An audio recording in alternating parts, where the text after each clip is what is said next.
नमस्कार शेतकरी बांधवांनो, राज्य सरकारच्या माध्यमातून सध्या जिवंत सातबारा मोहीम का राबवली जात आहे? जिवंत सातबारा म्हणजे नेमकं काय आहे? शेतकऱ्यांना याचा फायदा काय होणार आहे? याबद्दलची ए टू झेड माहिती शासन निर्णयामध्ये देण्यात आली आहे. जर तुमच्या नावाने जमीन असेल तर हा व्हिडिओ नक्की आवर्जून शेवटपर्यंत पहा. शेतकरी बांधवांनो, ज्यांच्या नावाने सातबारा असेल किंवा जमीन असेल अशा प्रत्येक शेतकरी बांधवांसाठी ही एक उपयोगी पडणारी माहिती आहे. भविष्यामध्ये आता जरी तुमच्या नावाने सध्या जमीन नसेल, जेव्हा जमीन तुमच्या नावाने होईल तेव्हा तुम्हाला सुद्धा ही माहिती उपयोगी पडणार आहे. त्यासाठी हा व्हिडिओ नक्की शेवटपर्यंत पहा. या शासन निर्णयामध्ये पूर्ण व्यवस्थित माहिती देण्यात आली आहे. 100 दिवस कृती आराखडा कार्यक्रम अंतर्गत जिवंत सातबारा मोहीम राज्य सरकारच्या माध्यमातून सध्या राबवली जात आहे. महाराष्ट्र शासन महसूल व वन विभागांतर्गत 19 मार्च 2025 रोजी हा शासन निर्णय निर्गमित करून या शासन निर्णयामध्ये जो जिवंत सातबारा मोहीम आहे ही कशा पद्धतीने राबवली जाणार आहे, कधीपासून राबवली जाणार आहे, याचा शेतकऱ्यांना नेमका काय फायदा होणार आहे याबद्दलची पूर्ण माहिती देण्यात आली आहे. बघा, या ठिकाणी महसूल मंत्री महोदय यांनी दखल घेऊन सदर मोहीम संपूर्ण राज्यामध्ये राबवण्याबाबत निर्देश सुद्धा दिलेले आहे. आता यामध्ये सांगण्यात आलेलं आहे, जिवंत सातबारा मोहीम अंतर्गत सातबारावरील गावातील सर्व मयत खातेदारांच्या वारसांच्या नोंदणीची प्रक्रिया पूर्ण करायची आहे.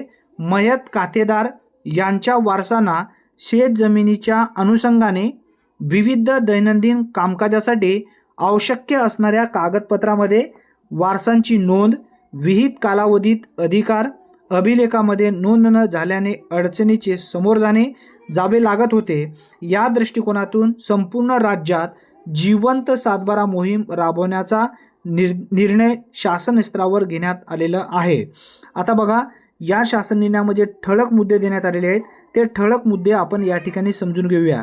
जरी तुम्हाला आता वाटत असेल ही माहिती उपयोगी नाही, परंतु भविष्यामध्ये प्रत्येक लाभार्थ्यांना ही माहिती उपयोगी पडणार आहे. त्यासाठी हा व्हिडिओ नक्की शेवटपर्यंत पहा.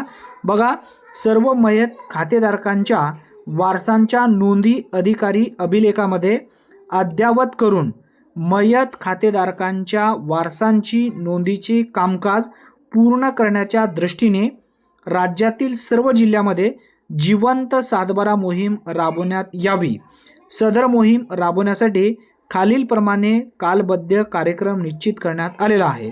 आता हा जो कार्यक्रम आहे कसा असणार आहे याबद्दलची माहिती समजून घ्या.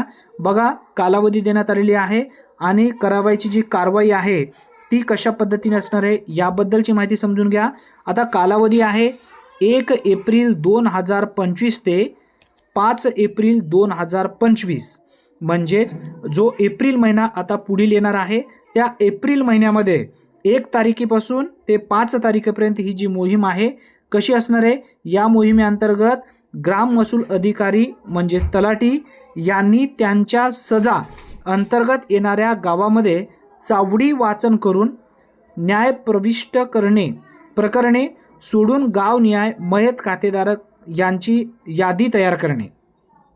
आता त्यानंतर बघा, पुढील कालावधी आहे 6 एप्रिल 2025 ते 20 एप्रिल 2025 पर्यंत वारसासंबंधी आवश्यक कागदपत्रे, मृत्यू दाखला, वारसाबाबत सत्य प्रतिज्ञालेख, सोय घोषणापत्रक, पोलीस पाटील, सरपंच, ग्रामसेवक यांचा दाखला, सर्व वारसांचे नावे, वय, पत्ते व दूरध्वनी क्रमांक म्हणजेच मोबाईल नंबर, रहिवाशी बाबतचा पुरावा ग्राम महसूल अधिकाऱ्यांचा. एवढे तुम्हाला जे डॉक्युमेंट आहे ते डॉक्युमेंट तुमच्याकडे ठेवणे गरजेचं आहे. आणि त्यानंतर बघा, आता पुढचा जो कालावधी आहे तो आहे, आता त्यानंतर पुढे सुद्धा महत्त्वपूर्ण माहिती देण्यात आली आहे. ही माहिती समजून घ्या.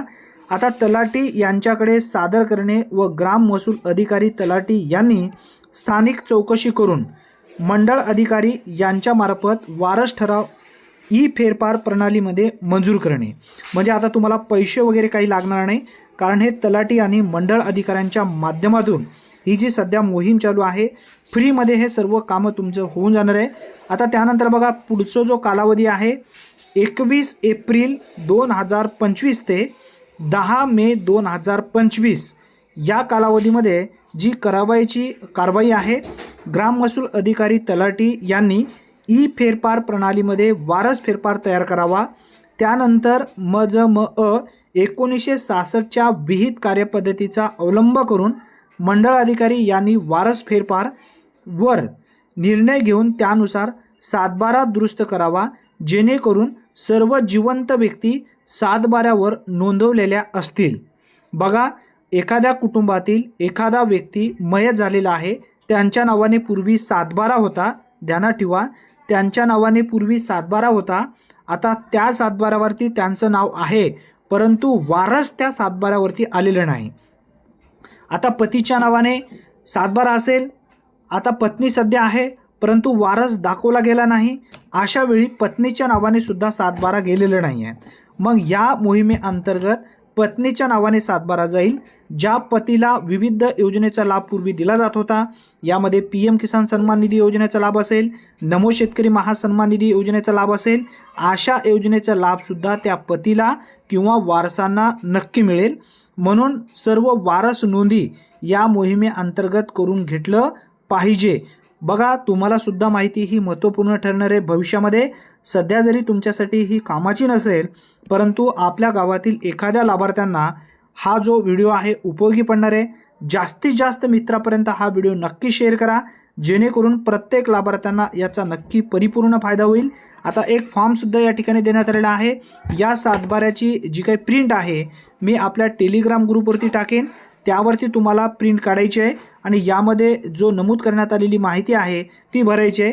सर्वप्रथम जिल्हा भरायचा आहे, त्यानंतर तालुका टाकायचा आहे, त्यानंतर एकूण मयत खातेधारक संख्या म्हणजे किती खातेधारक होते ते मयत झालेले आहेत त्याची संख्या या ठिकाणी नोंदवायची आहे.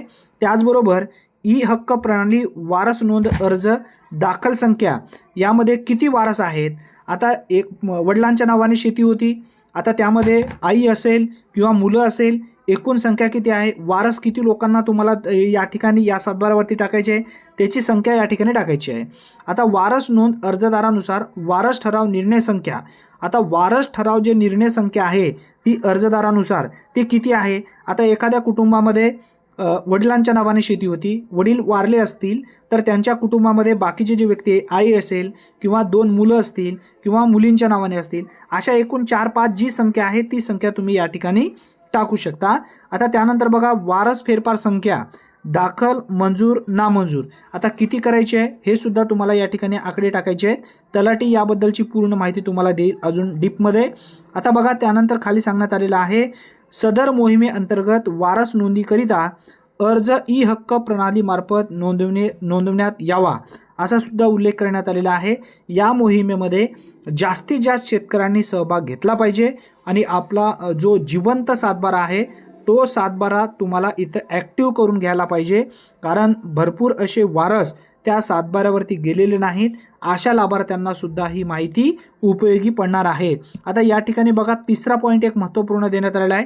सातबाऱ्यावरील मयत खातेदारांच्या वारसांच्या नोंदीची प्रक्रिया करण्यासाठी आवश्यक असलेल्या सर्व वारस नोंदी घेऊन सातबारा जिवंत म्हणजेच अद्ययावत करण्यासाठी वर नमूद केल्याप्रमाणे विहित कालबद्ध आहे कार्यक्रम राबवावा व जिवंत सातबारा मोहीम यशस्वी होईल याची दक्षता घ्यावी असा सुद्धा उल्लेख करण्यात आलेला आहे.